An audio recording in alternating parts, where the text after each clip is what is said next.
Hey everyone, how's it going? This is Carter again, coming back to educate you on another topic in financial planning. Today, what I wanted to talk about is the difference between asset allocation versus asset location and how these play a very important part in your financial plan. So, first thing I wanted to talk about is asset allocation. This is probably the more common term that you've heard of, and this is basically the mix in your investments that create the appropriate risk in your portfolio versus the return that you're going to receive. You can think this very broadly by thinking of asset allocation of the difference between equities versus bond type investments. So when you think of this, equity investments are going to be your more risky investments. This is where we're seeking very much an appreciation in the value of the investment. We're looking for a lot of growth. This is going to be like a large cap type fund. When you think of people, or when you hear people saying invest in the S&P, this is going to be your equity type investments. International type funds, small cap, everything like that going to fall under equities. Versus bond investments. These investments are meant for more protection as well as generating income from the portfolio. It typically includes something like a bond ladder, CDs, maybe money markets, depending on your time horizon, a lot more conservative type investments.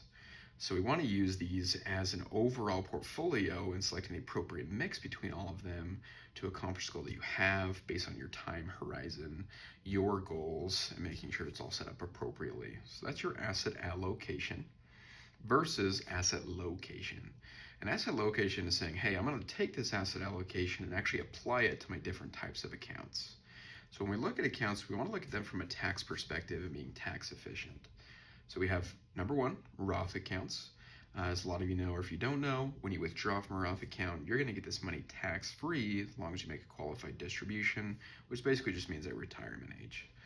So second, we have brokerage accounts. Non-retirement account, this doesn't have a deferral or any sort of taxation that you are not paying in the current year. This is just a regular type account that you would imagine, when you say open up a Fidelity account or open up a Schwab account, it's usually a brokerage account. This account, every dividend you earn, interest you're earning, if you're selling investments and getting a gain, you're paying taxes on that in the current year. It is advantageous because you do get a long-term capital gain if you hold your investment for over a year. Typically, a long-term capital gain is taxed about 15%, whereas some higher income earners are likely going to be a lot over that for ordinary income, so pretty beneficial there. It can be taxed actually at 0% depending on how much you're earning annually. If you want to look that up or any questions, feel free to ask. And then third, we have your traditional accounts. This is when you think of your 401k, your traditional IRA. These accounts are tax deferred, meaning you've got to save on taxes when you put the money in. However, everything you take out of this account, you're going to have to pay taxes on as you take it out at ordinary income rates. So we have Roth, brokerage, pre-tax. This asset allocation that we talked about, which is your equity versus bonds, we want to weight a lot of the aggression towards the Roth accounts. And the reasoning for that is it is advantageous from a tax perspective because you get all that money tax-free. So let's keep building that aggressively. Let's build it up and get a good tax-free balance for you for some future expense. Number two is your brokerage accounts. If we can handle it, usually we want to kind of stay away maybe from really high dividend paying type investments and leave more value towards the pre-tax because you're not saving on the taxes in the current year. You have to pay that at the end of every year.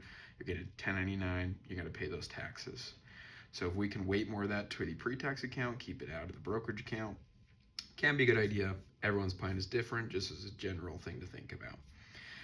So the brokerage account, we typically weight a little more towards your growth type investments that aren't actively paying large dividends. And then we have the pre-tax account. And pre-tax is where we keep a lot of the value-based stuff, more of your protected type stuff, because we pay ordinary income taxes on this. It's probably our least efficient from a taxation perspective when we're withdrawing in retirement. So we keep a lot more of the conservation type investments in this account. So that's just a very basic overview of asset allocation and asset location. Feel free to ask any questions, but I'll see you guys in a couple days.